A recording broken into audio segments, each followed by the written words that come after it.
لا حول ولا قوة إلا بالله العلي العظيم. أعوذ بالله من الشيطان الرجيم. بسم الله الرحمن الرحيم. الحمد لله الذي لا يبلغ مدحته القائلون ولا يحصي نعمه العادون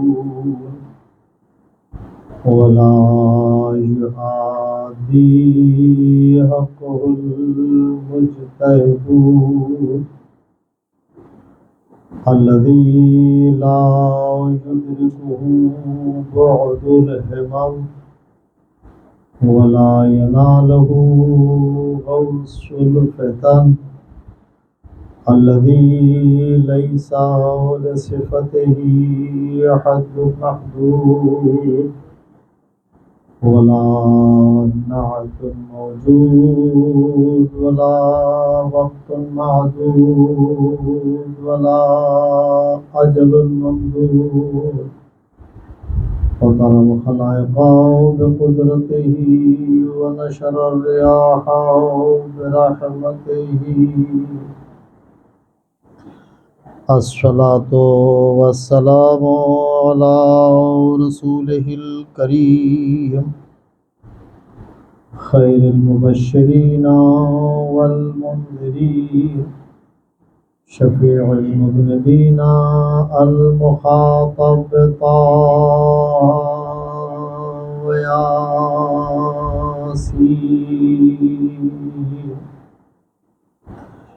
نبي المؤيد والرسول المسدد والمصطفى الأمجد أبي القاسم محمد. اللهم صل على محمد وآل محمد. ولعنة الله على أعدائهم أجمعين.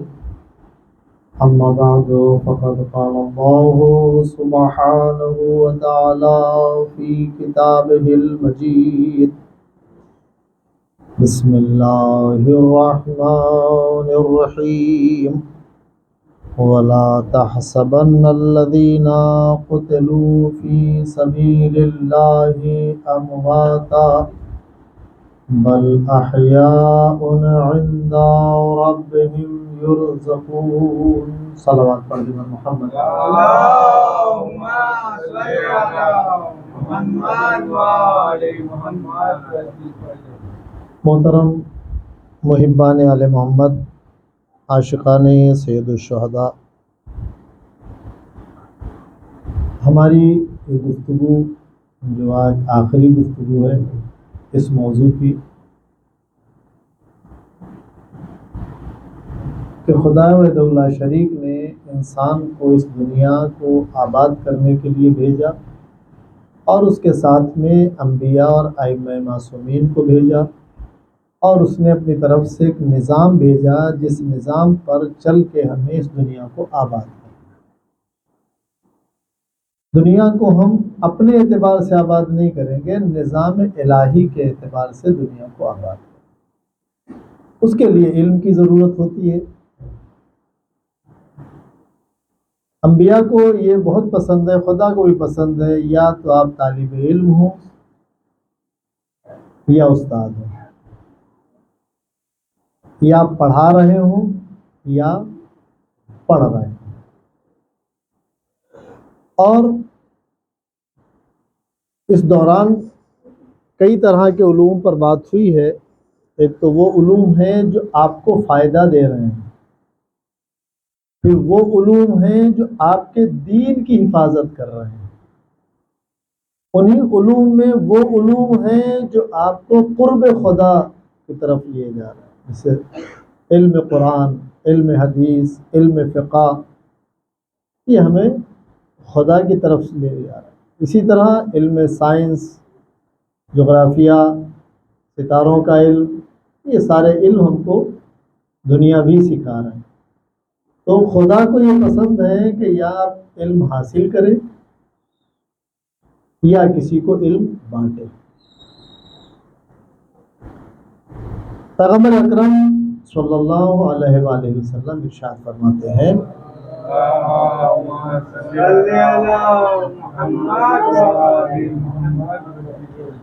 طلب العلم فریضۃ علی کل مسلم، علم کا حاصل کرنا فریضہ ہے، اور اس فریضے کا ترجمہ اگر کیا جاتا ہے تو کہا جاتا ہے واجب ہے ہر مسلمان مرد پر اور عورت پر۔ لیکن علم سیکھو کس سے؟ یہ بہت اہم چیز ہے۔ علم صاحبان علم سے سیکھو، ہر ایک سے علم لینا نہیں ہے۔ اسی طرح پیغمبر اکرم صلی اللہ علیہ وآلہ وسلم نے آگے ارشاد فرمایا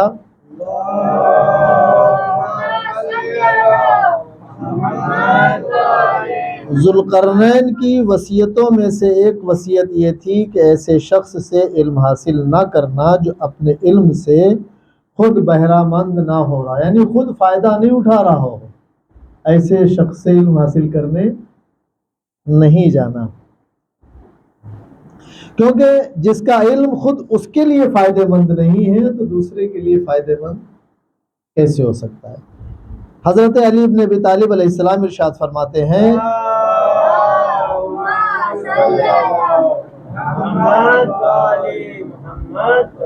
اے لوگوں جان لو کہ علم اہل علم کے پاس ہوتا ہے، سب کے پاس، اور تم مامور ہو کہ اہل علم سے سیکھو، تمہیں چاہیے کہ تم اہل علم سے سیکھو۔ بہت ساری چیزیں ایسی ہیں کہ جو ہم اہل علم سے نہیں سیکھتے، کسی اور سے سیکھتے۔ ان سب میں سب سے غریب اگر کوئی علم ہے وہ ہے علم دین۔ آپ اسکول میں جو جاتے ہیں سائنس صرف اسی ٹیچر سے پڑھیں گے جس کو اچھے سے سائنس آتی ہے،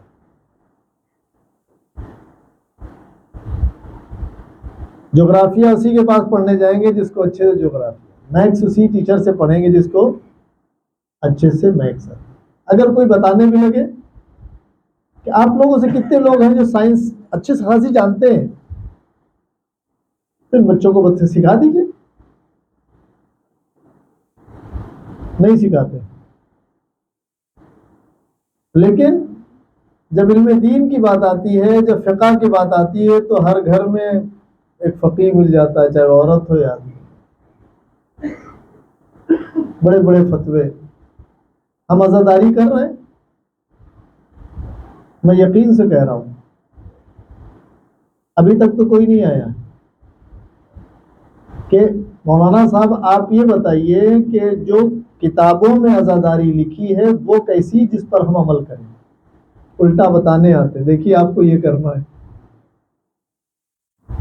تو جب وہ شخص بتائے گا جس کو اس کے لینا ہی دینا نہیں ہے تو پھر وہ مفید ہوگا کہ نقصان دہ ہوگا، اس کا اندازہ آپ کو لگانا ہے کہ اتنے زمانے سے سنتے چلے آ رہے ہیں، آپ کو فائدہ ہوا ہے کہ نقصان ہوا ہے۔ ایک اور حدیث،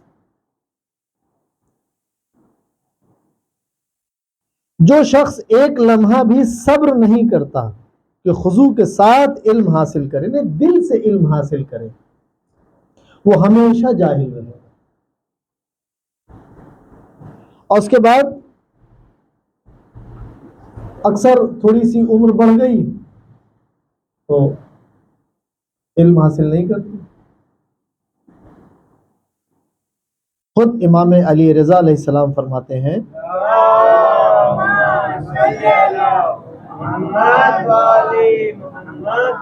جس شخص کے پاس علم نہیں اسے علم حاصل کرنے میں شرمندگی نہیں کرنا چاہیے، شرم نہیں آنی چاہیے۔ صرف ایک ہی جگہ شرم آتی ہے، باقی کہیں نہیں آتی۔ قرآن سیکھنے میں شرم آتی ہے، عمر نکل گئی۔ اپنے مسائل سیکھنے میں شرم آتی ہے کہ عمر بڑھ گئی۔ یہ آدمی قرآن بانٹ سکتا ہے، قرآن سیکھ نہیں سکتا۔ بانٹنے میں شرم نہیں آ رہی، اسے بانٹنا بھی نہیں چاہیے جب خود نہیں پڑھتا ہے۔ لہذا ہمیں کوشش کرنا چاہیے کہ ہم علم کی طرف زیادہ جائیں اور کوشش کریں کہ ہمارے گھروں کا ماحول علمی ماحول۔ آپ جانتے ہیں امام علی علیہ السلام کا شوق کیا تھا؟ امام علی علیہ السلام کی مجبوری کیا تھی؟ ایک شوق تھا، ایک مجبوری تھی۔ اگر یہ چیز ہمارے دل میں بیٹھ جائے تو مجھے یقین ہے کہ ہماری بہت ساری چیزیں بدل جائیں گی اور پھر ہمارے کام آل محمد کے مطابق ہوں۔ ہم نے امام کی مجبوری والی چیز لے لی ہے، امام کے شوق والی چیز چھوڑ دی۔ تلوار چلانا امام کی مجبوری تھی اور علم دینا امام کا شوق تھا۔ بیٹا کیا ہے؟ کچھ کام ہے؟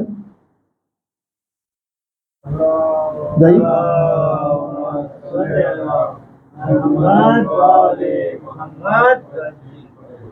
ایک اور صلوات پڑھتے محمد۔ آگے آؤ، ادھر آؤ۔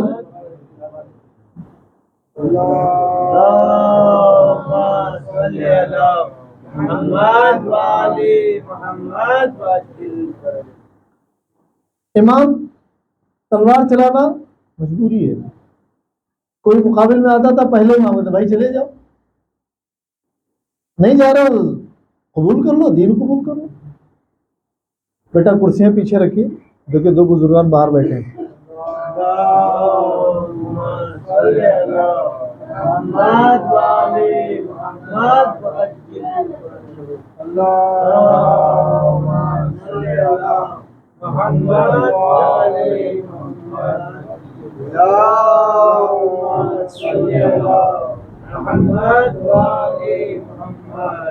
ایک اور رکھ دیے تاکہ کوئی اور آ جائے۔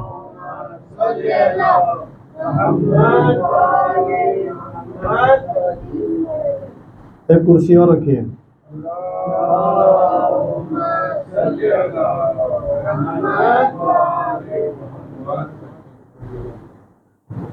امام کسی سے لڑنا نہیں چاہ رہے تھے، بھائی جانا چاہو چلے جاؤ، اگر تمہیں دین پسند ہے میں تمہیں دین پیش کرتا ہوں، نہیں نہ ہم دین سیکھیں گے نہ جائیں گے، ہم تو لڑیں گے، تو کرو حملہ۔ اور علم کے بارے میں امام جگہ جگہ منبر پر آ کے کیا کہا انہوں نے؟ سنو نہیں سنو، جو چاہو پوچھ لو۔ آج ہمارے ہاتھ میں کیا ہوتا ہے اور ہمارے پاس ہونا کیا چاہیے؟ آپ زیارت کربلا میں جاتے ہیں نا، زیارت کے لیے نجف بھی جاتے ہیں، وہاں سے تلوار لاتے چھوٹی سی گلے میں پہنانے کے لیے، میرا بچہ ذوالفقار پہنے گا۔ نہج البلاغہ گھر میں رکھی، بچے کو کبھی نہیں بتائی کہ امام علی کی کتاب ہے۔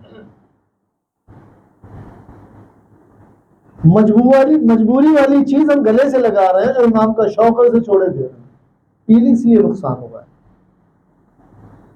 لہذا ہم اس چیز کو غور و فکر کریں کہ ہمارے پاس امام کی تحریر رکھی ہے۔ اس سے پہلے میں نے عرض کیا ہے، اگر امام کا کرتا مل جائے، امام کا امامہ مل جائے، امام کی نالین مل جائیں، تو یہ نالین یہ چپلیں سر پہ لے کے گھومیں گے۔ امام کے کرتے کی لوگ زیارت آپ کے یہاں بھیڑ لگ جائے گی، لیکن امام کا شوق گھر میں رکھا ہے۔ نہج البلاغہ امام کی کتاب ہے، امام کا کلام ہے،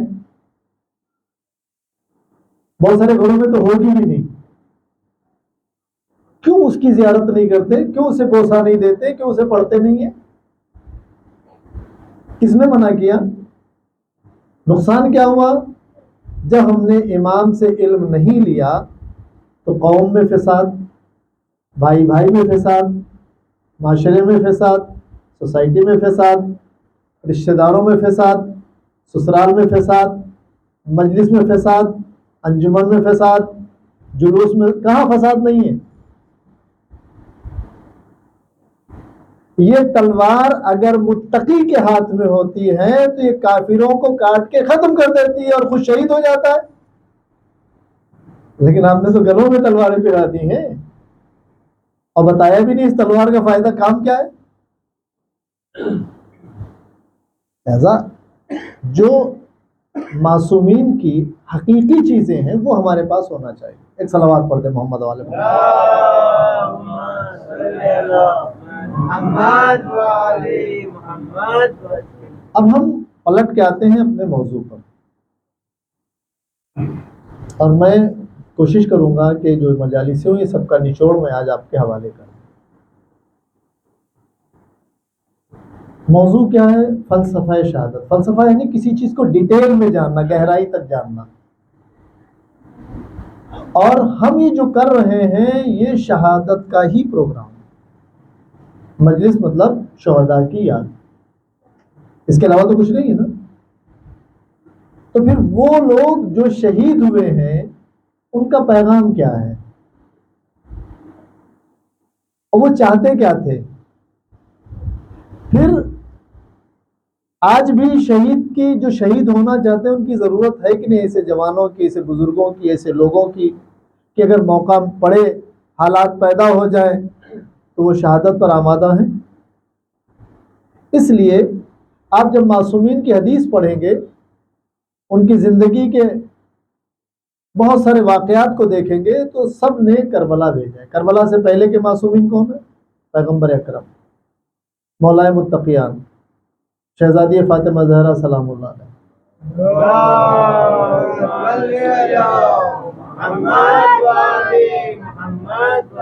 اور امام حسن۔ آپ ان کی زندگی کے حوالے پہ جا کے دیکھیے، انہوں نے کربلا کے حوالے سے بہت ساری باتیں کہی۔ کربلا کے بعد کے معصومین، خود امام سجاد نے اپنی آنکھوں سے سارا منظر دیکھا، امام محمد باقر علیہ السلام نے خود دیکھا۔ ان لوگوں نے کربلا کے بعد کربلا کو کیسے پیش کیا؟ سوچنے کی بات ہے کہ نہیں؟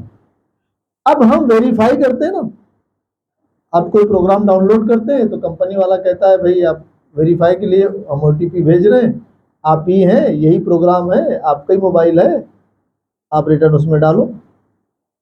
ہوتا ہے کہ نہیں ہوتا ہے؟ تو پروگرام آپ میں ڈاؤن ہو جاتا ہے، آپ نے اس میں بتا دیا بھائی یہ نمبر آپ نے بھیجا تھا، ڈالا اور کریکٹ ہو گیا۔ اگر غلط ڈالا تو وہ سافٹ ویئر جو آپ نے ڈاؤن لوڈ کیا وہ آپ کے کام نہیں آئے گا۔ پھر آپ بہت مرتبہ جب ڈالیں گے تو وہ بلاک کر دے گا، اتنے دن کے لیے آپ بلاک ہو گئے، ہے کہ نہیں؟ کہیں ہمارا حال اسی سافٹ ویئر جیسا تو نہیں ہے کہ ہم یہ عزاداری کا سافٹ ویئر جو اپنے روح میں ڈاؤن لوڈ کر رہے ہیں ویریفائی نہیں کر رہے ہیں کس سے کرنا چاہیے؟ خود پانچویں امام، امام محمد باقر علیہ السلام میدان کربلا میں موجود تھے۔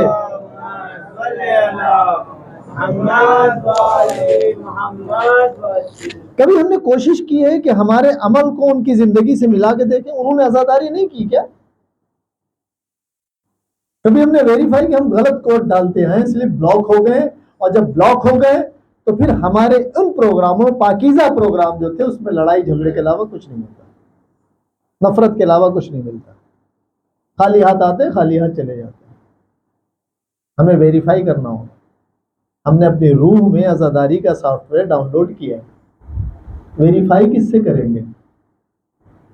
امام سجاد کے پاس جائیں گے، امام محمد باقر علیہ السلام کے پاس جائیں گے، ہاں امام جعفر صادق علیہ السلام کے پاس جائیں گے، ان کے پاس جائیں گے۔ بھائی آپ اس کو ویریفائی کریں۔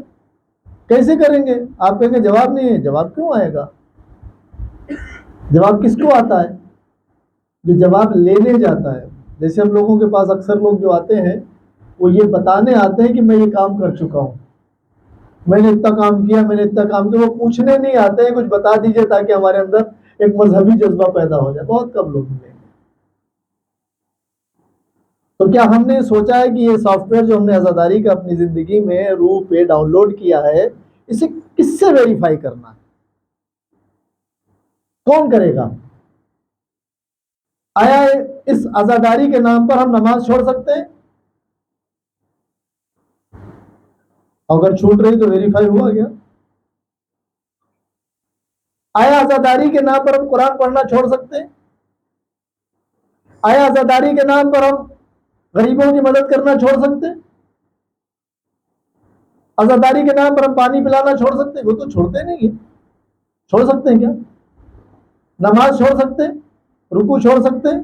سجدے چھوڑ سکتے ہیں؟ تو یہ بتائیے چھوڑتے ہیں کہ نہیں چھوڑتے؟ چھوڑ رہے ہیں کہ نہیں چھوڑ رہے ہیں؟ اس کا مطلب پھر ویریفائی نہیں ہو رہا ہے. وہاں کا منظر اگر دیکھیں آپ، کربلا سے میچ کریں اس سافٹ ویئر کو جو ہم نے اپنی روح میں ڈالا ہے. شب عاشور کیا ہوا کہ بھائی ایک رات کی مہلت چاہیے، کل سے جنگ کریں گے. آپ یہ بتائیے شب عاشور ہو کیا رہا تھا جہاں تک ہم نے پڑھا اور آپ جہاں تک سنتے چلے آئے ہیں کہ ہر خیمے میں کوئی رکوع میں تھا، کوئی سجدے، یہی تھا نا؟ اس کے علاوہ تو کچھ نہیں ہو رہا تھا. کوئی نماز پڑھ رہا تھا، کوئی قرآن پڑھ رہا تھا، کوئی تسبیح پڑھ رہا تھا، کوئی رکوع کر رہا تھا، کوئی سجدے کر رہا تھا. یہی ہو رہا تھا. تو اب اگر ہم کربلا منا رہے ہیں تو پھر وہ ہمارے اندر کیوں نہیں ہے؟ ہمیں وہی کرنا ہے جو انہوں نے کیا ہے. تو پھر ہم وہ کیوں نہیں کر رہے ہیں؟ اچھا جب صبح ہو گئی، جب صبح ہوئی، جنگ شروع ہو گئی. اس جنگ میں سب سے اہم کیا تھا؟ کربلا کی جنگ میں یہ بہت اہم پوائنٹ ہے، خاص طور پر بچوں اور جوانوں کے لیے. کربلا کی جنگ میں روز عاشورہ سب سے اہم پوائنٹ کیا تھے؟ اگر میں اس جملے کو کہوں گا انشاءاللہ آپ بھی اسے ویریفائی کریں گے. ہاں صحیح ہے. سب سے اہم پوائنٹ کربلا کی جنگ میں اطاعت گزاری تھی. کسی کو غصہ نہیں آ رہا تھا، جا گیا تلوار چلا کے آ گیا. کوئی جذبات نہیں دکھا رہا تھا، گیا 4-5 کو مار کے آ گیا. ایسے حالات شاید وہ کبھی اب نہیں بن سکتے. ان حالات میں ادھر سے ایک بڑا تیروں کی بارش ہو گئی، بے شمار تیر آ گئے. ادھر سے جب تک حکم امام نہیں ملا کچھ نہیں کیا. اطاعت گزاری. تو ہمیں کیا کرنا چاہیے؟ عاشور کے دن نہ جانے کتنے نوجوان اطاعت گزاری سے نکل جاتے، اطاعت نہیں کرتے. ان کی ماں نہیں چاہتی یہ بچہ یہ کام کرے، لیکن وہ کرنا ہے، اسے شوق ہے. عزاداری شوق نہیں ہے، اس کو جذبہ آ رہا ہے. ابا کی بات نہیں سن رہا ہے، پوچھنے بھی نہیں آ رہا ہے. عزاداری تمہارے جذبات کی جگہ نہیں ہے، عزاداری اطاعت کی جگہ ہے. ہر ایک آ رہا ہے. جب تک امام حکم نہیں دیتے، امام سے اجازت حاصل نہیں کرتا، اس کے قدم نہیں بڑھتے. تو پھر عزاداری تو انہی کی ہے نا. تو ہمارا کوئی قدم بغیر امام کی اجازت کے آگے کیسے بڑھ سکتا ہے؟ بڑھنا ہی نہیں چاہیے، ویریفائی نہیں ہوگا. کئی بھائی وہ بچہ سنتا نہیں ہے، اس کا مطلب اس سے عاشور سے کوئی لینا دینا نہیں ہے. بچے جوان عاشور کے دن اور شب عاشور اور عاشور کا دن ہوتا کیا ہے ہمارے سوسائٹی میں؟ ہم کرتے کیا ہیں؟ زیادہ تر مقامات پر، مجھے نہیں پتا آپ کے یہاں کیا کرتے ہیں، زیادہ تر مقامات پر شب عاشور منتیں بڑھائی جاتی ہیں. سب کے گھروں میں علم جائے گا، ماتم ہوگا، علم جائے گا. کیوں؟ منت تھی ہماری. شب عاشور یہاں کیا ہو رہا ہے؟ جن کے لیے ہم منا رہے ہیں، جن کے نام سے منا رہے ہیں، کیا ہو رہا ہے؟ میں اپنی طرف سے نہیں کہہ رہا ہوں. میں اپنی طرف سے کہوں گا میرا پیر پکڑ کے کھینچ لیجیے، گریبان پکڑ کے کھینچ سکتے ہیں آپ. آپ خود بتائیے، آپ نے اتنے دنوں سے سنا ہے شب عاشور ہو کیا رہا تھا؟ تو وہی کام ہم کو کرنا ہے یا ہمیں اپنی طرف سے کوئی کام لانا ہے؟ کوئی ہم لا سکتے اپنی طرف سے؟ تو پھر ہم وہی کیوں نہیں کرتے جو شب عاشور ہو رہا تھا؟ جو معتبر چیزیں موجود ہیں. کوئی کچھ کر رہا ہے، کوئی کچھ کر رہا ہے. میں آپ کو حقیقت بتا رہا ہوں. ایک مقام پر میں تھا، اور جیسے یہاں ٹھہرنے کا اوپر ہے، تو اوپر جب کھڑے ہو تو نیچے تو دکھے گا نا کیا ہو رہا ہے. ایک شخص جس کی عمر ہوگی 50 سے 55 سال، شام غریبہ میں وہ گیم کھیل رہا تھا، اور میں اتر رہا تھا مجلس پڑھنے جانے کے لیے. تو میری نظر پڑی، نیچے سے موبائل دکھ رہا ہے، شام غریبہ ہے، اور وہ 50 سے 55 سال کا آدمی گیم کھیل رہا ہے. کون سی؟ اور ایسا نہیں ہے کہ وہی رہتا ہے، بڑی دور سے آیا آزاداری کرنے.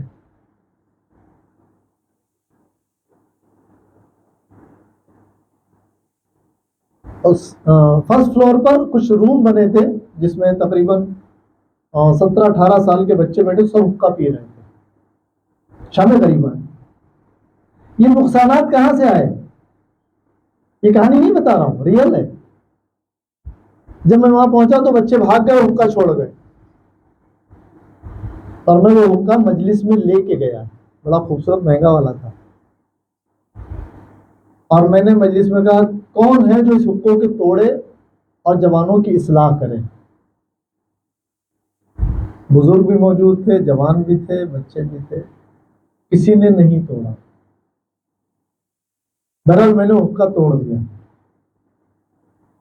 بزرگوں نے اعتراض کیا توڑنا نہیں چاہیے تھا. جمع کس نام پر ہوئے؟ عزاداری کے نام پر. جمع کس نام پر ہوئے؟ کربلا کے نام پر. کر کیا رہے ہیں؟ کام کیا کر رہے ہیں؟ عزاداری کر رہے ہیں کیا؟ ہم اپنی طرف سے جو کر رہے ہیں کلی طور پر نہیں ہے، سب ایسے نہیں ہیں. نہ جانے کتنے لوگ ہیں وہی کرتے ہیں جو امام حسین علیہ السلام اور ان کے ساتھی شب عاشور کر رہے تھے، وہی کرتے ہیں. نقصانات یہی ہوئے کہ نہ جانے اب کیا کیا ہونے لگا. ہم نے اپنی توجہ کہیں اور کر دی. وہ بھوکے پیاسے تھے، اور ہمارا کام گوشت کے بغیر چلتا ہی نہیں ہے. اور معاذ اللہ استغفر اللہ، حضرت عباس علیہ السلام کو ایسا بنا دیا ہے کہ گوشت کے بغیر راضی ہوں گے ہی نہیں. بعض مقامات گاؤں ایسے ہیں، میں گاؤں جگہوں کا نام نہیں لوں گا، قرض کیوں نہ لیں، بکرے کا ہی گوشت ہونا چاہیے. تاریخ یہ کہتی ہے کہ سب کی بات تو نہیں کی جا سکتی، لیکن حضرت عباس علیہ السلام کے بارے میں وہ جو امام حسین علیہ السلام کے خود کو غلام سمجھتے تھے، نہ جانے کتنے دنوں سے بھوکے اور پیاسے تھے، کیونکہ انہیں یہ پتہ لگ گیا تھا کہ پانی ختم ہو جائے گا. جس کمانڈر کو یہ پتہ لگ جائے پانی ختم ہو جائے، وہ خود پانی پیے گا. اس کے نام پر آدمی گوشت کی دکان پر، عورتیں کچن میں. اب غور کریں وہاں کیا ہو رہا ہے. وہاں یہ مجاہد دریا کے کنارے سے خیمے حکم دیا کہ یہاں سے اکھاڑ کے وہاں لگا لو. ایک جملہ تک نہیں کہا، ایک جملہ کہ مولا ہم دیکھ لیں گے، ان کو آپ لگے رہنے دیجیے. اسی لیے جب ان کی زیارت پڑھی جاتی ہے ایک جملہ ان کی زیارت میں، السلام علیکم یا عبد الصالح. اب ویریفائی کریں نا جوان. میں کربلا کا آئینہ آپ کے سامنے دکھا رہا ہوں. یہ کربلا ہے. ایک رات کی مہلت مانگی گئی تو کر کیا رہے ہیں؟ سب کے سب عبادت الہی میں ہیں. اور ہم کیا کر رہے ہیں؟ ہم اپنی منتیں پوری کر رہے ہیں. ہمارے گھر میں برکت ڈھونڈ رہے ہیں. ارے برکت ڈھونڈنی ہے نا تو اپنی پہلے روح میں ڈھونڈو. اس روح کو پہلے پاکیزہ کرنا ہے. دیواروں کو پاکیزہ نہیں کرنا. دیواریں بولتی نہیں ہے، یہ روح بولتی ہے. اور یہ روح تمہاری نہیں ہے. خدا کہہ رہا ہے نفخت من روحی، میں نے اپنی روح ڈالی ہے. جس کو ہم خراب کر رہے ہیں خدا کی روح. ہم ویریفائی کر رہے ہیں. دیکھیں نا، آج ہمارا بچہ روزہ عاشور نماز چھوڑ دیتا ہے. ایک ہی دن نہیں چھوڑتا، کئی دنوں تک چھوٹتی ہے. کربلا میں کیا ہو رہا ہے؟ روزہ عاشور امام نے کہا ہے بھائی بہت دیر ہو گئی، چلو نماز کا وقت آ گیا. کسی سے کوئی بلا کے نہیں آئے. ساتھی آئے، مولا عصر کا وقت ہو گیا. امام ان سے پوچھ رہے تو نماز کیسے پڑھی جائے؟ کہا ہم 2 لوگ آگے کھڑے ہوتے ہیں. امام بول دیتے بھائی ایسا ہنگام ہے، تیریں برس رہی ہیں اور جنت تو واجب وہی ہے. وہ تو جوانان جنت کے سردار ہیں. جنت تو ان کے قبضے میں ہے، جس کو چاہے دے دے، جتنی چاہے دے دے. اور جو لوگ ساتھ میں ان کو وعدہ ہو چکا ہے تمہیں جنت ملے گی، جنت کے مقامات دکھاتے ہیں، یہ جگہ تمہاری ہے، یہ جگہ تمہاری ہے. تمہیں نماز پڑھنے کی کیا ضرورت ہے؟ ایسے حالات میں نماز کی ضرورت پڑے گی کیا؟ جس کو کنفرم ہو جائے گی جنت ملے گی. اے سی لگے والے کمرے کی بات نہیں کر رہے ہیں، پنکھے کے والے کی کمرے کی بات نہیں کر رہے ہیں، غلیچے نہیں بچھے ہیں. اس حالت میں مولا ہم آگے کھڑے ہیں، آپ جتنے لوگ بچے ہیں آپ نماز پڑھائیے اور یہ لوگ نماز پڑھیں. ہم نمازیوں کی حفاظت کریں، ہم پھر آپ کے پیچھے پڑیں. ہمارا جوان عاشور کے دن کیا کرتا ہے؟ اول تو بعض مقامات ایسے ہیں کہ وہ نہ نماز کا وقت کا خیال ہوتا ہے نہ نماز کا خیال ہوتا ہے. ہم امام حسین علیہ السلام اور ان کے ساتھیوں کے نام پر نماز کو ترک کر دیتے ہیں. جلوسیے سے ٹائم نکالتے ہیں کہ جہاں نماز کو جانا ہی جانا ہے. یہاں کیا ہو رہا ہے؟ وہ کیوں کر رہے ہیں ایسا؟ یہی فلسفہ ہے کہ تم جب ہمارے نام کو لینا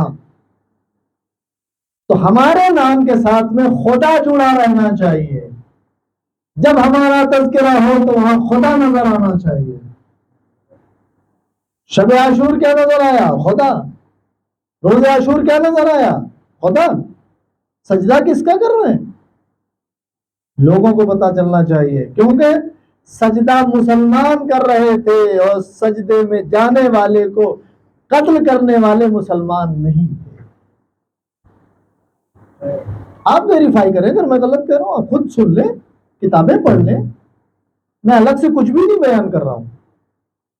کربلا کی جو تاریخ ہے، واقعات جو آپ سن رہے ہیں، ایسا بھی نہیں کہ میں کوئی وہ والی روایت لے آؤں جو مشہور نہ ہو. میں صرف وہی بات کر رہا ہوں جتنی مشہور ہے، جو آپ سنتے چلے آئے. یہی سن رہے ہیں نا، اس کے علاوہ تو نہیں ہے. تو پھر روزہ عاشور ہمارا عمل کیا ہونا چاہیے؟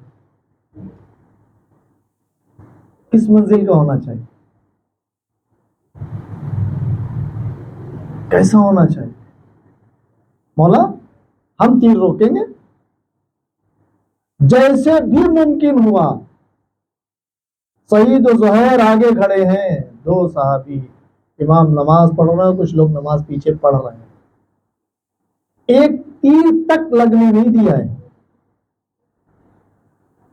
اور حالت یہ ہو گئی تھی، ایک تیر نہیں آ رہا تھا، سوچ سوچ کے تیر نہیں آ رہے تھے کہ ایک مار دیا دیکھوں کیا ہوگا. مسلسل تیر آ رہے تھے. اگر ہاتھ سے روکنے والا ہو رہا تھا تو ہاتھ سے روک رہے، نیچے آ رہا تو سینے سے روک رہے تھے. کتنے تیر لگے. ادھر امام کی نماز تمام ہوئی اور یہ امام کے آگے گر گئے. اب یہ بتائیے روز عاشور ہمارے جوانوں کو کرنا کیا چاہیے؟ وہ دو آدمی کیا بتا رہے ہیں یہاں پر؟ فلسفہ بتا رہا ہوں میں شہادت کا. وہ آدمی جو آگے کھڑے ہیں وہ آپ کو کیا بتانا چاہتے ہیں؟ وہ یہ بتانا چاہتے ہیں کہ چاہے جتنی مشکل آ جائے تم جوان ہو تو تمہیں نماز کا اہتمام کرنا ہے چاہے تمہاری جان چلی جائے. یہی تو بتایا نا انہوں نے. اور ہم کیا کرتے ہیں؟ نہ ہماری جان جا رہی، کچھ بھی تو نہیں جا رہا ہے، الٹا پیٹ بھر گیا زیادہ. اس دن تو ہمیں کوئی مرخن اور قیمتی غذائیں کھانا بھی نہیں چاہیے. کیسے ہم کھا لے رہے ہیں؟ ہمارا جب کوئی مرتا ہے تو ہمیں غذا اچھی نہیں لگتی ہے، لیکن ہمارا دل کیسا ہو گیا ہے، ہماری روح کیسی ہو گئی ہے. اتنے قیمتی گوہر اس دنیا میں شہید کیے جا رہے ہیں، اور پھر ہمارے لیے ایسی ایسی غذائیں ہونا چاہیے جس کو کھانے کے بعد سستی اور ہم سوئیں. ہمارا عالم کیا ہونا چاہیے؟ یہ جو آئیڈیل ہیں، یہ رول ماڈل ہیں، وہ جوان دو، وہ آگے کھڑے ہونے والے ہمیں آج بھی پیغام دے رہے ہیں. دیکھو چاہے تمہاری جان چلی جائے لیکن نماز کا اہتمام کرنا. اس واقعے سے تو یہی نکلا نا. تو ہمیں کیا کرنا چاہیے؟ نماز ترک کر دینا چاہیے چونکہ امام کا نام لے رہے ہیں. نماز چھوڑ دینا چاہیے چونکہ امام کا نام لے رہے ہیں. اب کوئی بولے گا تو وہ دین سے خارج ہو جائے گا، کیونکہ وہ جو بولے گا وہ ہماری خواہشات کے خلاف ہوگا، ہماری چاہت کے خلاف ہوگا. لیکن آپ مجھے کہہ سکتے ہیں، برا بھلا کہہ سکتے ہیں، لیکن آپ تاریخ تو نہیں بدل سکتے. خدا کہہ جائیں گے تو کیا جواب دیں گے؟ خدا کو بولیں گے بھائی اس معاملے میں تو نہیں بولنا، دیکھو خدا خدا ہو لیکن اپنی جگہ رہنا، یہ معاملے میں نہیں بولنا، کہہ سکتے؟ یہ لوگ خدا کے لیے ہی تو کر رہے ہیں. یہ جو کچھ ہوا ہے خدا کے لیے ہوا ہے. توحید نظر آ رہی ہے کربلا میں. پھر امام نے جو متوجہ کیا ہے، خاص طور پہ جو متوجہ کیا ہے، امام نے کہا تم میری باتیں مجھے پتا ہے کیوں نہیں سمجھ رہے ہو. بڑا قیمتی جملہ آپ کے حوالے کر رہا ہوں. تمہارے حلق میں، تمہارے سینوں میں، تمہارے دماغ میں میری بات کیوں نہیں آ رہی ہے، کیوں نہیں سمجھ رہے ہو؟ میں جانتا ہوں تمہارے پیٹ حرام سے بھرے. میرا جملہ نہیں، امام کے خطبے کا جملہ روز عاشور کا. یہاں امام نے کیا پیغام دیا؟ میرا کوئی کام حرام رزق سے نہیں کرنا. اگر تم نے کوئی کام حرام رزق سے کیا تو تمہاری سمجھ میں میری باتیں نہیں آئیں گی. اب اگر آج سید الشہداء کی بات ہماری سمجھ میں نہیں آ رہی ہے تو ہم اپنی لسٹ نکالیں اور دیکھیں کہیں ہم نے حرام تو نہیں کھا لیا ہے، کوئی غذا ایسی تو نہیں کھا لی ہے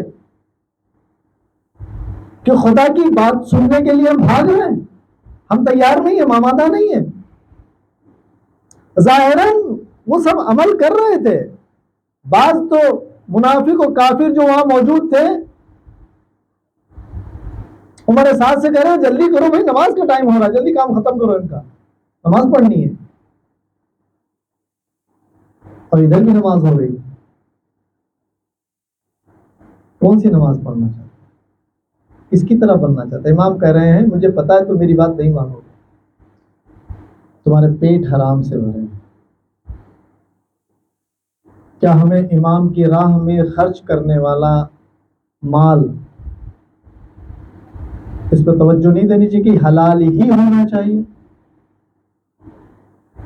وہ حرام مال کون کھائے گا؟ اگر خدا نخواستہ کہیں سے حرام آ گیا کھائے گا کون؟ ہم ہی لوگ. اس کے اثرات کس پر ہوں گے؟ ہمارے اوپر. اثرات کیسے والے ہوں گے؟ پھر اثرات وہی نظر آئیں گے.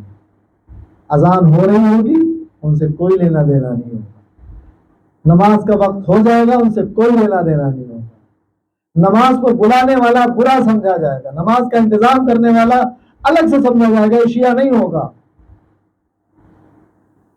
صاف صاف کہا جاتا ہے بہت سارے مقامات پہ جو کہا ہے بھائی دیکھو ایسے ملاؤں کو نہیں بلانا، یہ محرم ہے، امام حسین کا ہے، تو نماز 11 مہینے پڑھ لیں گے نا. باقاعدگی سے اس طرح سے جملے استعمال کرتے ہیں. ہمیں ایسے لوگ نہیں چاہیے. پھر ہمیں کیسے چاہیے؟ ہمیں تو تاجر چاہیے. آپ مجھے پیسہ دیجیے اور کھانا دیجیے، میں آپ کو جنت دوں گا. اور دے دیتے اور ہم خوش ہو جاتے، مل گئی تھی. ویریفیکیشن تو کر لو، ملی بھی کہ نہیں ملی. وہ قصہ سنا ہے نا جناب بہلول والا، راستے میں جنت بیچ دی انہوں نے، سنا ہے نا؟ ویریفیکیشن کے بعد جنت کتنی مہنگی ہو گئی تھی. خریدنے والے نے جب خرید لیا اور اس کو دیکھا کہ بھئی یہ سچوں کا ساتھی ہے، سچا ہے، جنت ہو گئی ہماری. شوہر نے رات کو خواب میں دیکھا ایک محل ہے اور میں اس میں جانا چاہتا، لکھا ہے اس پہ اس بیوی کے نام قصر زبیدہ، جانا چاہتا، روک دیا گیا، نہیں جا سکتے، تمہارا گھر نہیں ہے یہ. روز تو سیر پہ نکلتے تھے، آج جان بوجھ کے نکلے، بہلول مل جائے، جنت بناتے مل جائے تو اور اچھی بات ہے، پھر ہم بھی خرید لیں. واقعی مل بھی گئے، خرید فروخت کی بات بھی ہو گئی. کہا بھائی بیچ دو، لے لو، کتنی حکومت دے دو، جنت لے لو. سستی متی کا چل کل سستی تھی، کل سستی نہیں تھی، اس کے یقین پر تھی.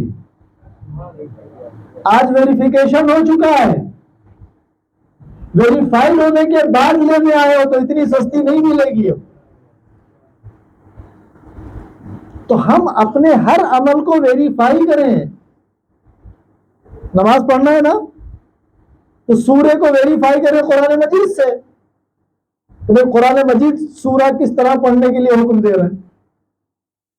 قرات صحیح ہے، الفاظ صحیح نکل رہے ہیں، غیر مغضوب ہے تو نہیں کہہ رہے ہیں ہم کہ میں کیا کریں، ہماری عربی زبان ہی نہیں ہے. تو اللہ نے قرآن میں فرمایا کہ جس کی عربی زبان نہیں وہ غلط پڑھ سکتا ہے، ہم قبول کر لیں گے. علم کی باتیں بھی کی نا میں نے، سیکھو. ہم تو گجرات میں پیدا ہوئے تو ہم گیریلی کہہ رہے ہیں، غیر نہیں کہہ پائیں گے، نماز قبول ہو جائے. یہ نہیں چلے گا، یہ عذر چلے گا ہی نہیں.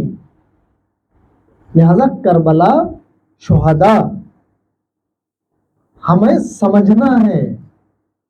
یہ ایک رات اور ایک دن ہم سمجھ لیں، زندگی کا ویریفیکیشن ہو جائے گا. شب عاشور کی رات شب عاشور سمجھ لیں، روز عاشور سمجھ لیں. آج نوجوان اپنے ماں باپ کا کہنا نہیں مانتا ہے. جب ماں باپ کا نہیں مان رہا ہے، چونکہ اسے نافرمانی کی عادت ہے، تو امام کا کہنا کیسے مانے گا؟ تو کربلا کے جوان کیسے تھے؟ اپنے ماں باپ کا کہنا مان رہے تھے کہ نہیں مان رہے تھے؟ تل ملائے جا رہے تھے کہ بھاگے جا رہے تھے؟ کیا کر رہے تھے؟ آپ نے سنا ہے نا، وہ جو سنا میں وہی سنا رہا ہوں. جناب زینب نے اپنے بچوں کے ساتھ کیسے کیا؟ کیا سنا ہے؟ سامنے کھڑا کیا، کھڑے چپ چاپ جیسے ڈرے سہی میں کھڑے حاکم کے سامنے. آج کوئی جوان ہے جو اپنے ماں باپ کو حاکم سمجھ رہا ہوں؟ ماں کو تو کنیز غلام سمجھتے، نوکرا نہیں سمجھتے. اس کا کام ہے کھانا پکا کے دینا، ہمارا کام ہے اس کی بات نہیں ماننا. ہم موبائل مانگے تو موبائل دے دیں، ہم گھڑی مانگے تو گھڑی دے دیں، پیسے مانگے تو دے دیں، نہیں مانگے تو بھاگ جائیں گے، دھمکی دے. وہاں کیا تھا؟ سب سے پہلے تم کو جانا ہے تم کس خاندان کے ہو، دادا تمہارے کیا ہیں، نانا تمہارے کون ہے، یاد دلا رہے ہیں. انہوں نے اپنی جانیں کہاں قربان کی ہیں، یاد دلایا جا رہا ہے. اما صبح تو ہونے دیجئے.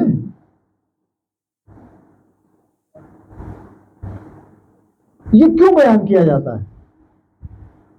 اس جوان کے لیے بیان کیا جاتا ہے جو کربلا سننے آیا ہے کہ تم کو ایسا بننا ہے.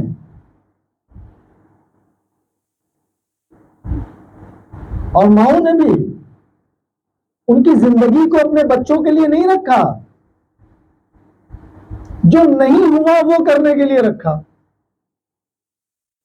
اس میں سے ٹائم گزر رہا ہے، اس میں پیسے خرچہ کر رہے ہیں، یہ کیے جا رہے ہیں، وہ کیے جا رہے ہیں، وہ سب کر رہے ہیں، لیکن ان کو اپنے بچے سے نہیں کہہ رہے کہ آج شب عاشور ہے، آج روز عاشور ہے، ان کو آئیڈیل بناؤ، تمہیں ایسا بننا ہے.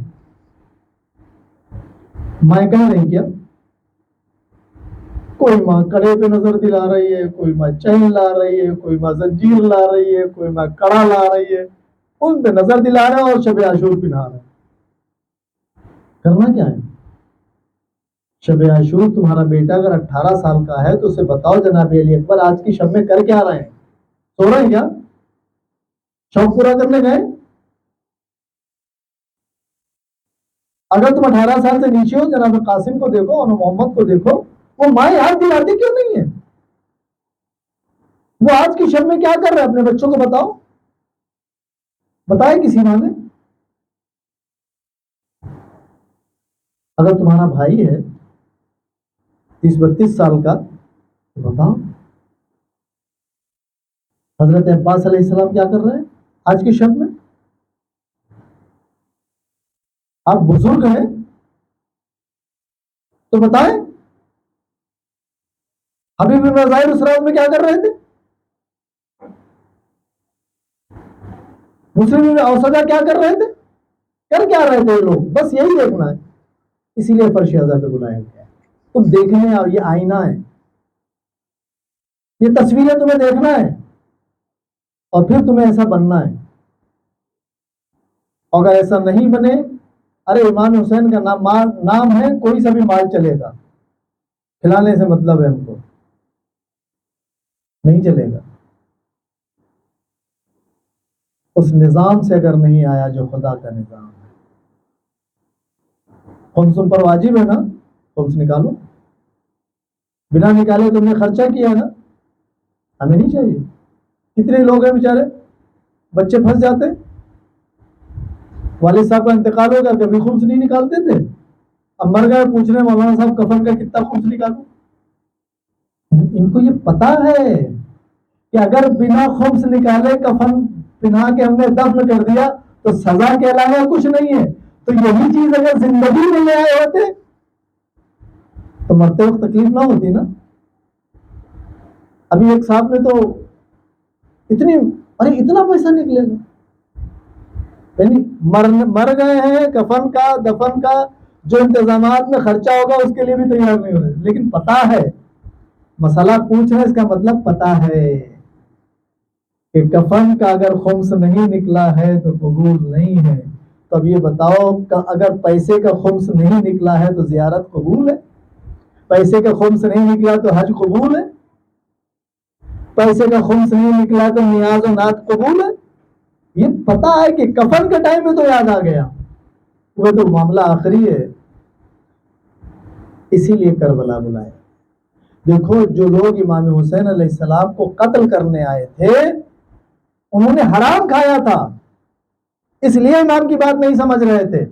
اور یہ جو شہادت پر اتاولے تھے کہ کتنی جلدی ہم شہید ہو جائیں، انہوں نے حلال کھایا تھا، اس لیے امام کی بات آسانی سے سمجھ رہے ہیں. میں نے عرض کیا نا، گھر میں جھگڑا ہو رہا ہے، بحث ہو رہی ہے، پہلے میں شہادت پہ جاؤں گا، باپ کہہ رہا میں جاؤں گا، یہ حلال کا نتیجہ ہے. اگر ہمیں قرآن کی آیات بری لگ رہی ہیں، ذمہ داری سے کہہ رہا ہوں، احادیث بری لگ رہی ہیں، تو اپنے رزق کو چیک کریں کہ کہیں کچھ گڑبڑ تو نہیں ہے، کہیں حرام تو نہیں کھا لیا ہم نے. انبیاء کے ساتھ، ہم نبی کے ساتھ، امام کے ساتھ کھڑے ہونے کے لیے تیار نہیں ہو پا رہے ہیں، ڈگمگا جا رہے ہیں. تو وہ چیک کرے کہیں اس نے کچھ حرام تو نہیں کھا لیا. اس دنیا میں کتنے لوگ گزر گئے، تعداد، پیسے والے غریب سب گزرے نا، لے کے کیا گئے؟ سکندر کا قصہ تو سنیں گے، دونوں ہاتھ باہر کر کے گیا، بھائی بہت پیسہ تھا لیکن لے کے کچھ نہیں جا رہا. کیا لے کے جانا ہے؟ شہداء سے پوچھیں کیا لے کے. یہ شہداء لے کے کیا گئے تو جنت مل گئی، کیا کیا لے جائیں تو جنت مل جائے؟ بتاؤ نا جی نا، کیا کیا لے جائیں تو جنت مل جائے؟ آدمی کیا لے جائیں، عورتیں کیا لے جائیں؟ یہ اگر ہمیں پتا ہو جائے تو فرش عذاب پہ اسی لیے لایا. ایک کام کیا سب نے، صرف ایک کام، اور جنت کے مالک بن گئے. وہ کام کیا تھا؟ اطاعت امام. کربلا کے میدان میں امام حسین علیہ السلام نے کسی سے نہیں کہا بھائی تمہاری نمازیں زیادہ تم جنتی ہو، تمہارے روزے زیادہ تم جنتی ہو، تم نے مال بہت دیا تم جنتی ہو. وہاں جو لوگ تھے سب کے لیے کہا گیا یہ اطاعت گزار ہیں.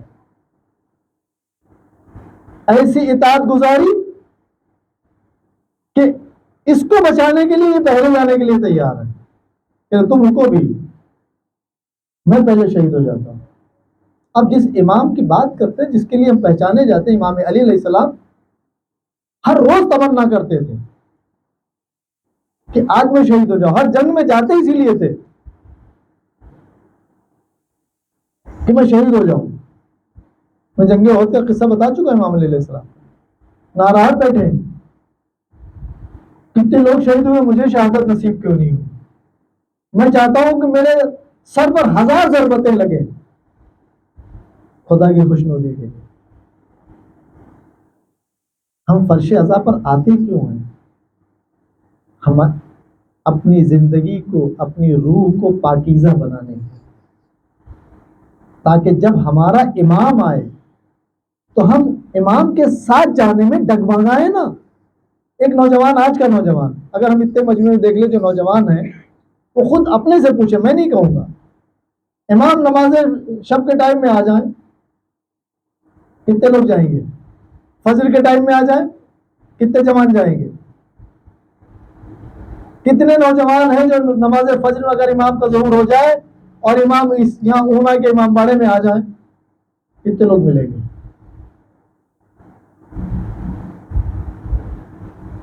امام اکیلے ہی رہیں گے نا. پھر نماز ظہر میں آ جائے، مغرب میں آ جائے، شاید 2-4 مل جائے، لیکن اگر فجر میں آ جائے تو ملیں گے امام. ارے جوانوں کو کہنا چاہیے، ان کو آنا چاہیے. اور اگر کہا بھی جائے گا تو کہ کوئی آتا ہی نہیں ہے تو ہم کیا کریں آ کے؟ اگر سب جنت میں جا چکے تم اکیلے بچے ہو، یا سب کو نہیں جانا ہے تمہیں تو جانا ہے نا. سب خدا کو راضی کر کے سو چکے ہیں، تم اکیلے بچے ہو. یا سب کو راضی نہیں کرنا، تمہیں بھی راضی نہیں کرنا. یہی کام اگر اللہ کا ہے، نماز فجر میں آج 1 کروڑ روپیہ بٹے گا، 10 روپے بھی اگر بٹے نا تو بھیڑ لگ جائے گی. ہم مادی دنیا کے اتنے عادی ہو گئے ہیں. اس لیے فرش عزا پہ لایا گیا ہے کہ امام کو مخلص لوگ چاہیے جو بنا بلائے آتے ہیں. امام نے کسی کو بلایا نہیں، خط لکھ کے بتا دیا ہم یہاں جا رہے ہیں، لوگ دوڑ دوڑ کے آ گئے. جن کو احساس ہوا کہ ہم یہاں پھنس جائیں گے وہاں سے نکل آئے. ایک شخص بازار گیا کوفے میں، واقع کربلا، ابھی امام کربلا پہنچ چکے ہیں. اس نے دیکھا کہ تیاری ہو رہی، فوجیں جا رہی ہیں، اسلحہ تیار ہو رہا ہے. کہاں؟ کربلا، امام حسین کو شہید کرنے. میاں بیوی نکل لیے، امام کے پاس جا رہے ہیں، یا پہنچ چکے تھے یا راستے میں تھے. اس طرح کے لوگ کتنے جوان ہیں جو یہ سوچ کے سوتے ہیں کہ مجھے آج نماز شب پڑھنی ہے. نماز فجر تو مجھے چھوڑنا ہی نہیں ہے. تو پھر فرش عزا پہ کیوں آئے؟ کیا لینے ہیں؟ ابھی تو عالم یہ ہو گیا ہے کہ شب عاشور اذان علی اکبر مشہور ہو گیا، اب تو ہر جگہ ہونے لگی. اذان سننے کے لیے پبلک بہت جمع ہوتی ہے. جیسے اذان ختم ہوتی ہے لوگ چلے جاتے ہیں، مسجد خالی ہے. آخر ہم کیا بتانا چاہ رہے ہیں؟ کس مقام پر ہیں ہم نے کربلا سے کیا لیا ہے؟ ان شہداء نے جو اپنی جانیں قربان کی وہ کس کے لیے کی ہیں؟ ہم ایک گھر کا نظام نہیں بنا پا رہے، لہذا ہم کوشش کریں کم سے کم گھر میں ایک دن اسلام کے لیے رکھیں، اسلامی ڈسکس کریں، اسلام پر بات کریں۔ جوانوں کو غسل آتا کہ نہیں آتا ہے؟ 15 سال کے ہو گئے گھوم رہے، گھڑی لے لی، موبائل لے لیا، کپڑے لے لیے، عجیب عجیب طریقے سے ہیئر اسٹائل بنا لیا، ان کو پتہ ہی نہیں کربلا کیا۔ تم جوان اسی وقت اسلام کے جوان سمجھے جاؤ گے جب فجر میں نظر آؤ، جب شب تمہاری نماز شب میں گزر جائے۔ شب عاشور یہی ہو رہا تھا نا کہ سب سو گئے تھے، تو سو جاؤ، صبح جلدی اٹھ کے شہید ہو جانا ہے۔ آج ہمارے بچے رات بھر گھومتے رہتے ہیں ادھر سے ادھر۔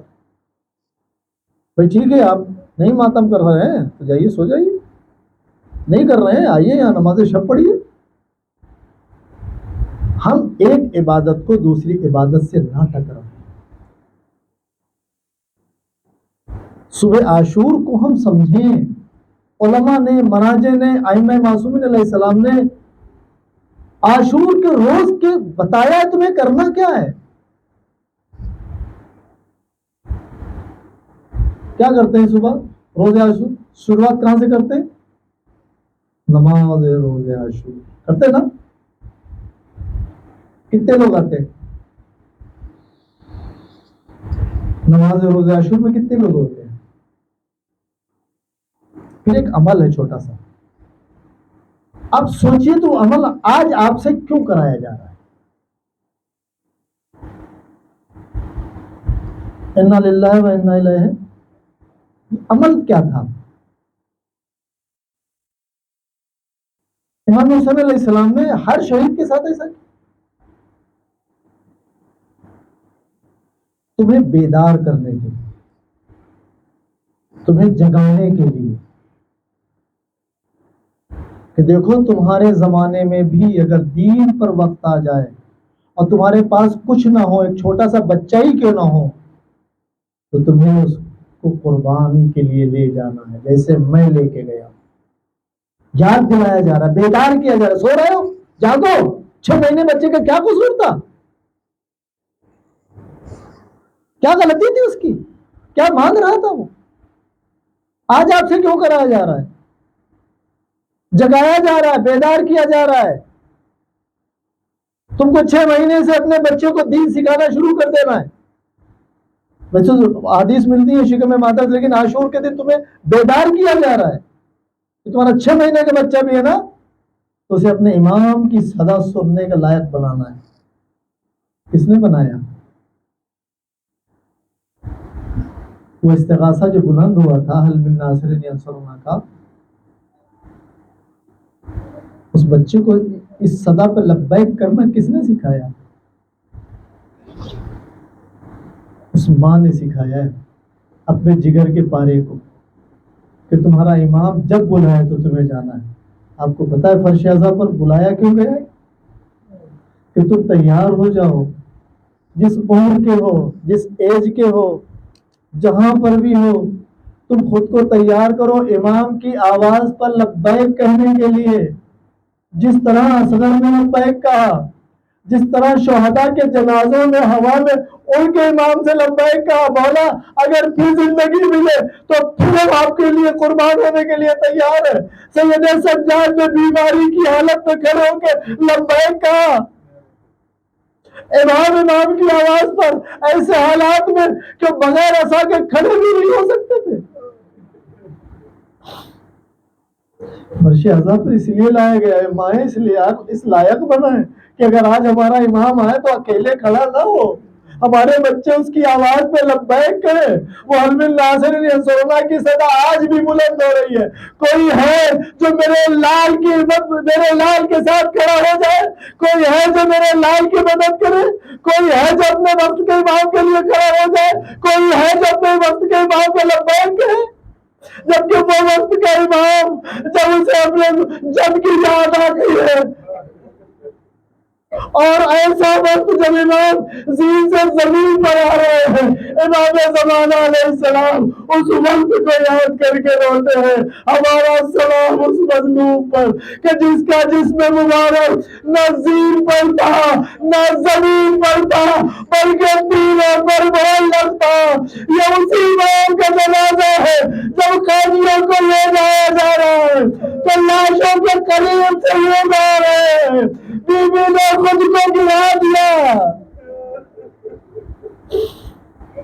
40 دن گزر گئے۔ امام سجاد باعجاز امام جب دفن کے لیے آئے ہیں تو جن کے جو عزیز تھے وہ اپنے عزیزوں کو دفن کر چکے ہیں۔ ابن سعد 2 روز وہاں رکا تاکہ قاتلوں کو دفن کر کے جائے۔ نواسے رسول پہ گوروں کا بڑھ پڑا ہے۔ یہ جملہ اگر سنے گے جب بنی اسد دفن کرنے آئے ہیں لاش کے ٹکڑے جمع کر رہے تھے، ایک پارچہ لے کے آئے اور لاش کے ٹکڑے جمع کیے، دیکھا کہ غبار ہو رہا ہے کوئی آ رہا ہے تو کنارے ہو گئے۔ جب قریب آنے والے نے کہا کہ آ جاؤ، میں اسی کا وہ بیٹا ہوں جس کی موجودگی میں میرے بابا کو پامال کر دیا گیا۔ بس ایک روایت اور بیان کر سکتا ہوں، اس سے زیادہ میرے سینے میں طاقت نہیں ہے۔ جب یہ قیدی رہا ہوئے ظالم نے پوچھا شام میں رہنا چاہے تو یہاں رہے، مدینے جانا چاہے تو انتظامات کر دے۔ اے بیٹا ظالم سے کہہ دو ہمارا مدینے جانے کا ایسا انتظام کرے کہ ہم کربلا ہوتے ہوئے جائیں۔ اور جب کربلا کے قریب پہنچے آواز آئی اے ظالم تو دور چلا جا۔ جو ظاہر موجود ہے مولا سے کہتا ہے مولا کیوں چلا جائے، کہاں دور چلا جا، میری بہن آ رہی ہے۔ حسین نہیں چاہتا کسی نامحرم کے کانوں میں اس کے رونے کی آواز جائے۔ یہ انتظام 2 جگہ ہوا، ایک اس وقت ہوا جب علی کے ضرورت لگی، علی نے چاہنے والوں کو واپس کر دیا، میری بیٹیاں گریا کرے گی۔ حسین کہتے ہیں اے جابر چلے جاؤ، میری بہن گریا کرے گی۔